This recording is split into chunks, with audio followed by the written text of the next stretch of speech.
This year, Open Doors released their World Watch List for 2021. This list is an annual report that ranks the countries where Christians face the most persecution and discrimination. North Korea is one of the countries included in the said list.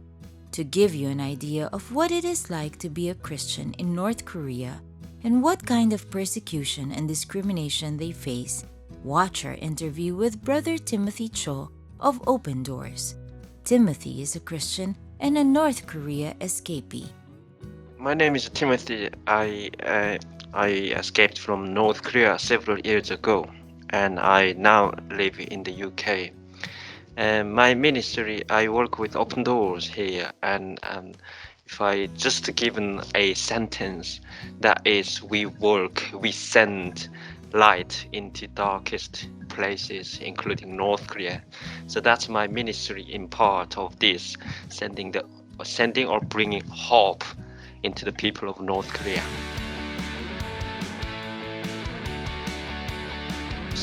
It made me quite depressed to go through this report this year, particularly. I mean, obviously, we all know that what's been happening with this pandemic.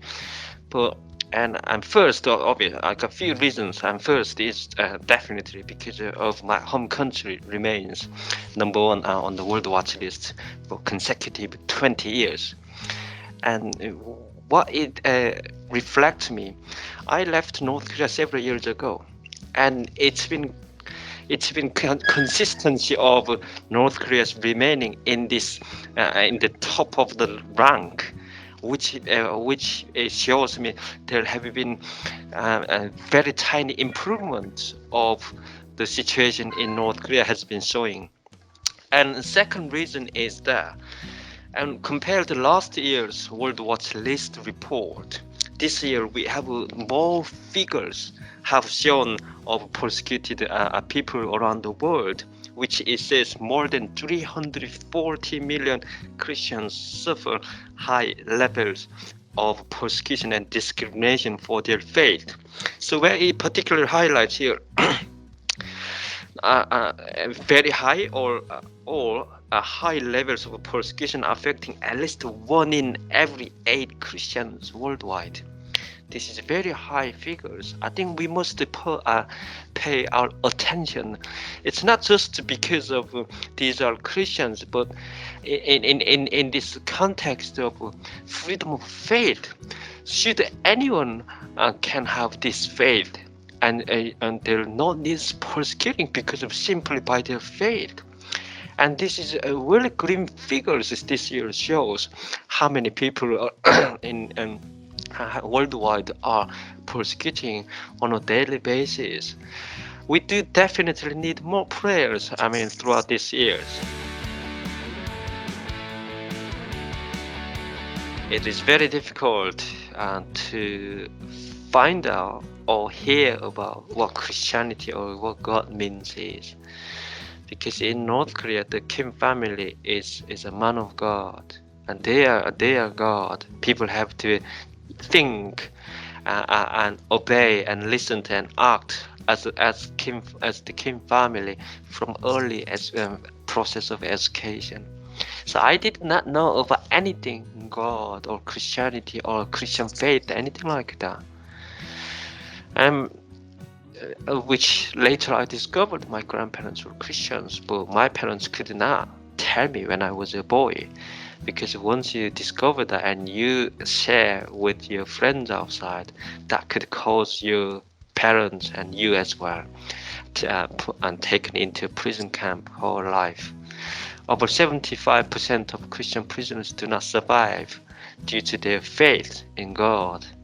The fundamental law of North Korea educates you from early education is from the Kim family. It's not from where your heart recognizes from your creator of our God. Freedom of religion in North Korea, it is a North Korean government regards is a direct national security risk. When we talk about national security risk, it actually threats the government, they think. So this highly constitutionalized crimes, which is legitimized, any policeman can arrest you to find your faith or publicly to express. Everything is secret. It has to be secret in this country. So if anyone who has a religious faith, they only have three options.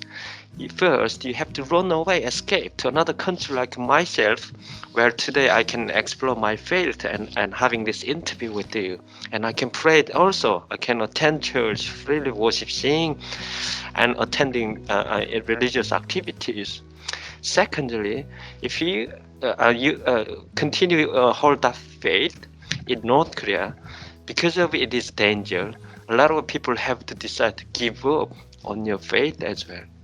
And third option is you may remain as a secret Christian, but you have to risk life and death once your faith or your religious commitment is discovered by the North Korean authorities or the government.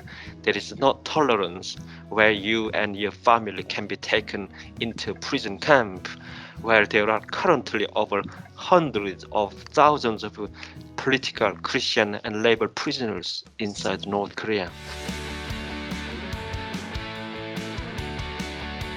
North Korea's persecution is not just the persecution of discrimination, but it is a systematic persecution and oppression. And alongside injustice, it's been happening. It's been for long decades, for many years. So I have to highlight this. 20 years, it's because of the outside organizations or organizations like Open Doors have been able to collect this data from 20 years ago, then go back to before 20 years data. It is hard to collect, and because a lot of also the humanitarian situation was occurring in North Korea in the 1990s, where over 3 million people died of starvation. Look at Google Maps, Google Satellite, on internet, and North Korea shows very dark. North Korea doesn't have any light. But when you look at the neighboring countries, South Korea and China, even through the satellite, you can see how bright lights there are. So when I describe a persecution, how does it look like in North Korea? It shows darkness. What do we have in the darkness then? You're hopeless and futureless. And over other hundreds of thousands of North Koreans, they make a decision to escape from North Korea to China and other countries. Because they are escaping from starvation, oppression, persecution, and injustice. That darkness gives you no hope and future where you can think of, where your path from your own decision can make of. One of the high-ranking North Korean defectors, he did once say this, from intellectual standpoint, there is no doubt North Korea is a large prison. So when I described that there are a number of gulags, and labor prisoners, political prisoners, religious prisoners, that is inside a North Korean society where it's substitutionally designed and made of and preserved for where prisoners can be detained. However, when you look at North Korea itself, whole society, it is a large prison. But in North Korea, if you live outside the Pyongyang, but you want to visit Pyongyang, you need a travel permission. General North Korean people cannot imagine a passport. North Korean ordinary people, they hardly imagine what means of a passport. I had never seen even when I was in North Korea. So when you look at this persecution, it shows the direction of your futureless and hopeless and darkness. That makes me quite sad.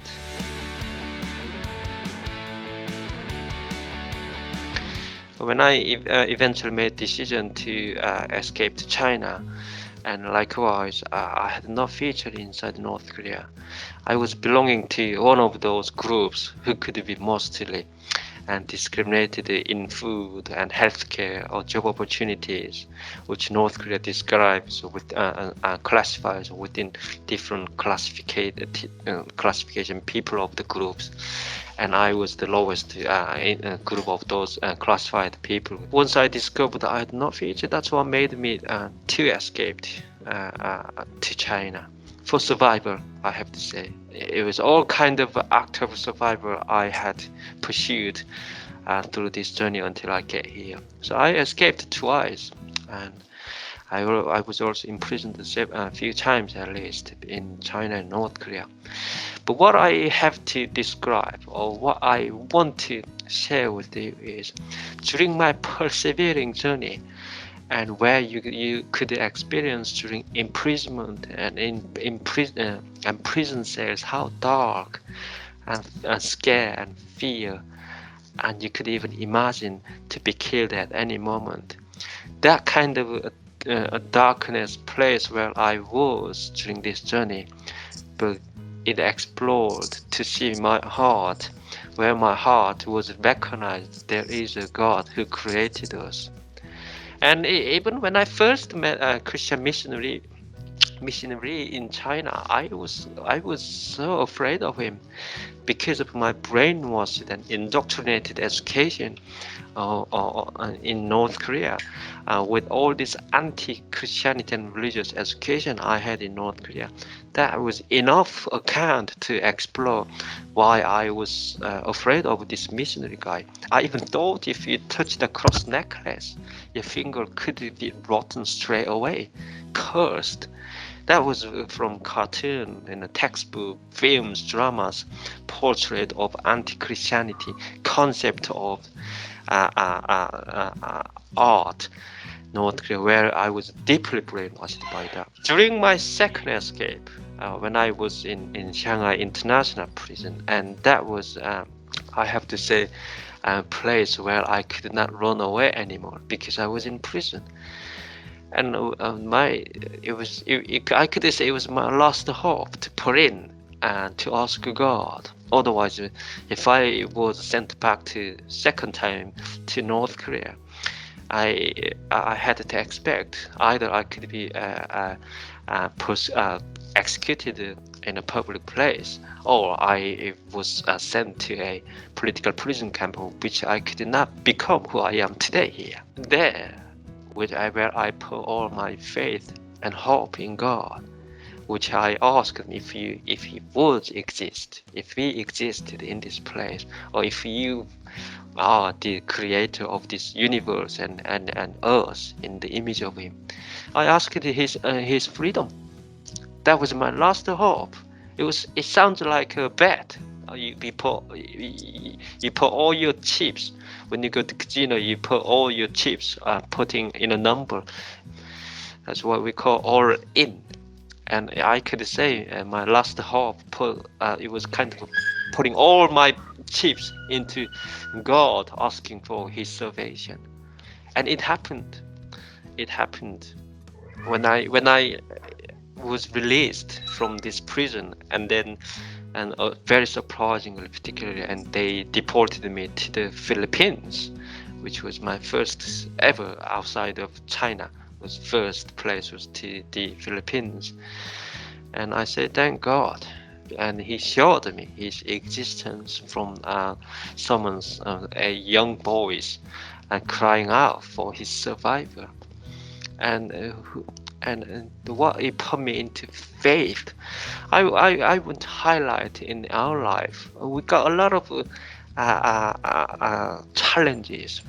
Whether I escape from North Korea, or you live in the Philippines, or anyone living in this universe, we have daily issues confront, and every day, whether that come from family issues, whether that come from debt issues, or whether that could come from financial issues. There are a number of issues make us so tired. But one thing I have not recognized through my life and death journey, we all need something. We have to put our hope and our faith into somewhere. This faith, when you have that faith into somewhere, that gives you a feeling of comfort and peace, at least even for a few minutes in a day while you're in a stressful moment with your cup of tea or coffee. Just say that I'm okay because God is there. So that is our faith. Mother Teresa once said this, and God is asking you to be not to be successful, but to be faithful. I think it is one of the very hard to process word, faith. So that faith in God brought me who I am, I could become today. And my faith and hope, it was in God when I was in most the darkest places of my prison cells. And until even today, my journey continues on in this chapter. I put my faith in God. That's my faith, and I live for tomorrow. Now, you are probably familiar with the story of Stalin and Mao and even Pol Pot in Cambodia. Those ideological process, they killed so many people because they persecuted millions of people because of simply you have different faiths sometimes because of simply they follow some in a different faith than they follow their own political purpose. This is wrong. In our democratic environment, you should allow them to explore and pluralism of your mind to compare with something else, and where your faith explore of this and provide more economic activism and opportunities where countries can develop further. When there is a religious persecution, those countries are economically severely affected as well. And also it delays of your country's development in social, economy, politics in many ways. So Open Doors started off this mission to give, well, if I say life and bread, and into these darkest communist dictatorship countries in Eastern Europe. And their mission has been continuing on since then. It was 1960s they started it. And what happened to their work, bringing this light and candle a light into darkness countries, smuggled of these God's messages. God's message is bringing hope. When we think about hope, if anyone has read the Bible explores so many things about freedom and liberation. It explores who we are. It identifies where we should be. We respect our government. We pay our tax. In return, we ask our politicians, our government to provide free environment where we can economically, where we can in religious activities can flourish within the country, and that contribute your country to become prosperous. But in these communist, the darkest countries, dictatorship countries, they did not. They only gave you narrow options. You must follow me because this is our political notions. That's wrong. But the Bible never tells like that.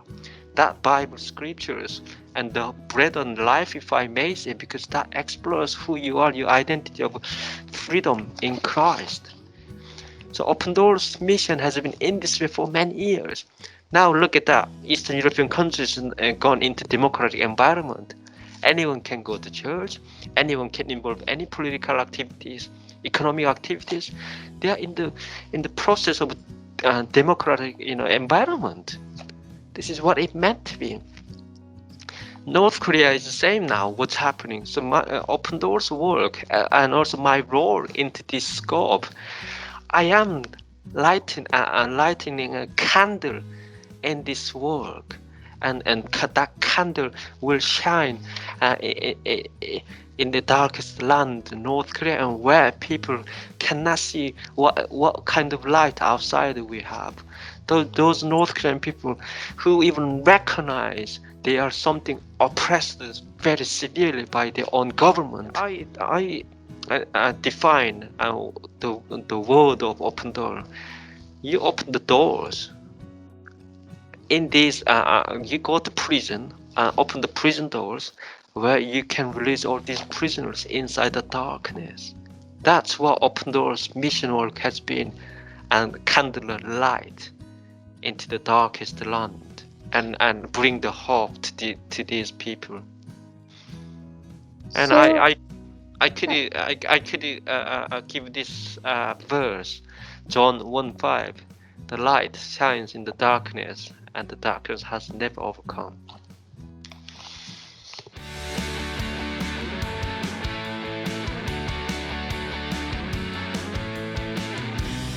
Certainly, you can do many tasks.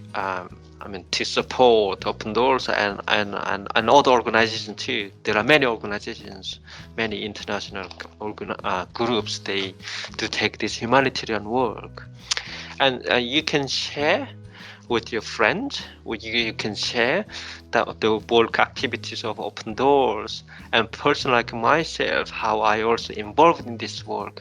You share this account with your friends, your family members, and your church and your school, and then put on social media and make this circulate the language of humanity, that humanity is come from when Jesus has demonstrated as a man of God, that humanity in every society and every street and every place of the world in needs.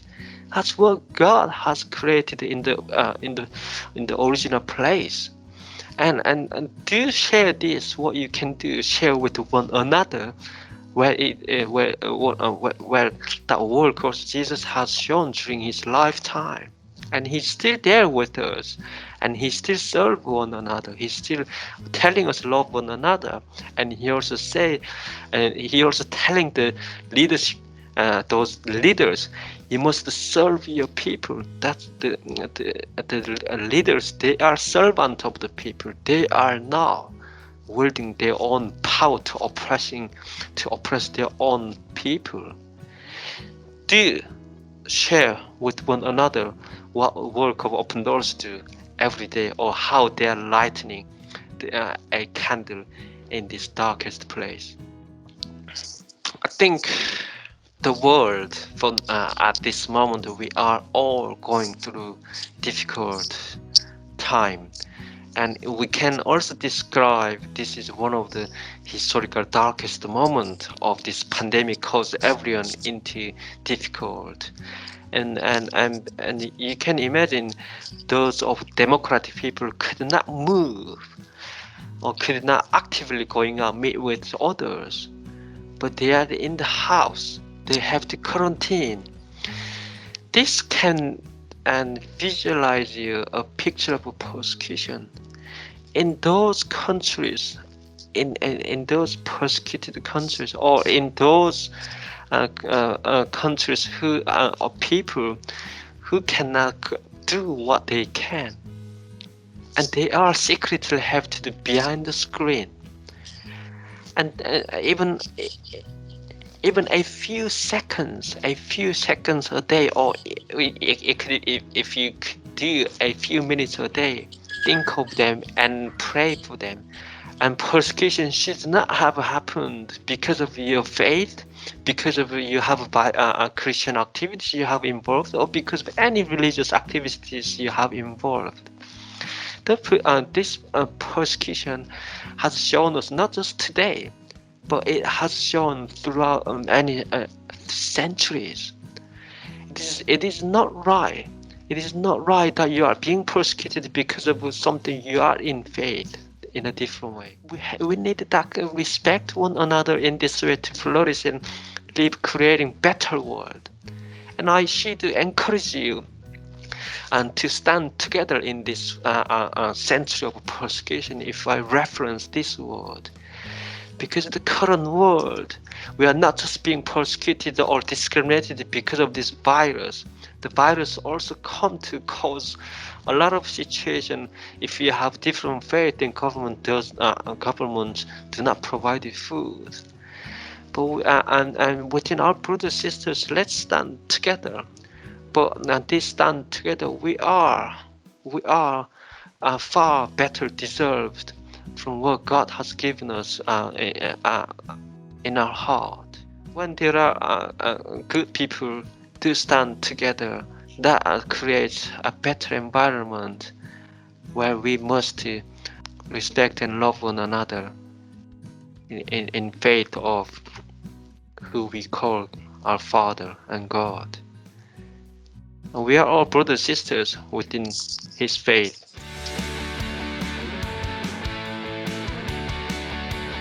And our history stands upon the persecution and persecuted people. Every century we can tell what's been happening through. And at this moment I know you are in that situation.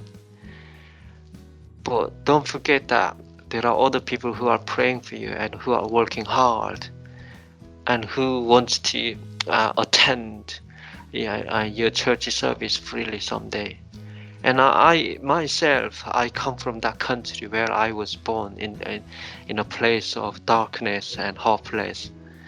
But we live for tomorrow. Today you can be persecuted, but that doesn't mean they can persecute your faith in God. And we stand here together, and our hearts interconnected.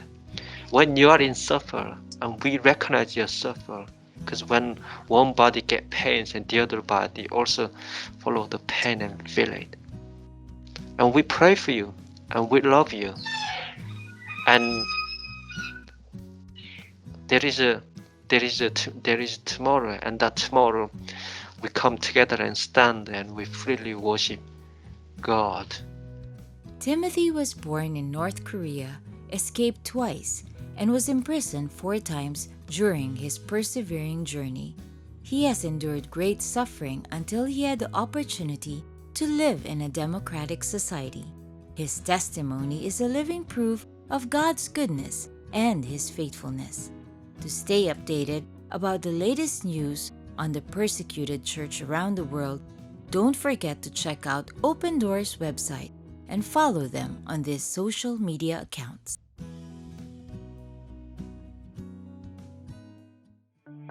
A nation required to worship its leader. A divided land in Asia. A failed state in Africa. A country at war with itself in North Africa. And a nation torn between democracy and radical Islam. Each year, Open Doors compiles the World Watch List, the 50 countries where Christians face the most severe persecution. These are the 5 at the top of that list where Christians are most persecuted. Number 5. Pakistan. Attacks on Christians and their churches. A notorious blasphemy law and broad popular support for radical Islam. Living as a Christian in Pakistan is simply dangerous.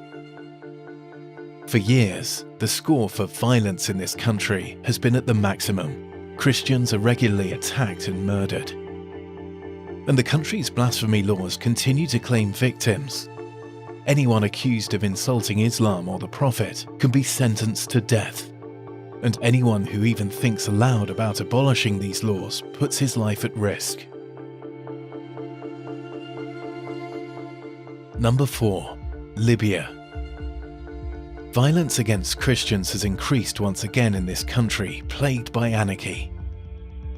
Lawlessness and the collapse of order in Libya make Christians vulnerable to hostility and attacks from Islamists, and even their own families. Number 3. Somalia. Anyone labelled a Christian in Somalia lives dangerously. Al-Shabaab fighters hunt them down. This Islamist group has the declared aim of wiping out all Christians in the country. Even the suspicion of being a Christian can lead to immediate execution. Conversion to the Christian faith is considered treason against both family and tribe. If a Somali is suspected of having become a Christian, he's harassed, threatened, or even killed by family members or tribal leaders. Church life is impossible, and the state is powerless in many parts of the country. Number 2. Afghanistan. The Taliban are expanding their influence in Afghanistan, and the Islamic State group, though in decline, continue to persecute Christians. To declare yourself a Christian to your Muslim family is to risk being killed. There's not a single official church building in the entire country. Number 1. North Korea. North Korea again tops the World Watch list as the country where Christians are most severely persecuted. Just to possess a Bible is life-threatening, and Christians are considered enemies of the state. If a Christian is discovered, this will have dire consequences for the entire household. Christians are immediately executed or sent to labor camps, where they're forced to toil under brutal conditions, often to the point of death.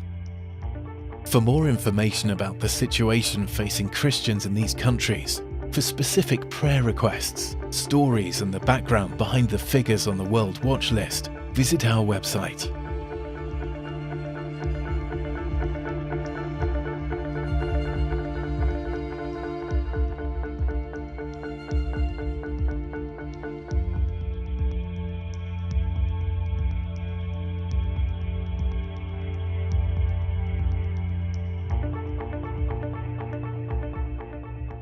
Join us in our campaign in spreading God's goodness by sharing positive ripples. Inspire others by sharing your stories. Step up in faith and testify of God's goodness. Send your stories on Ripple Effect.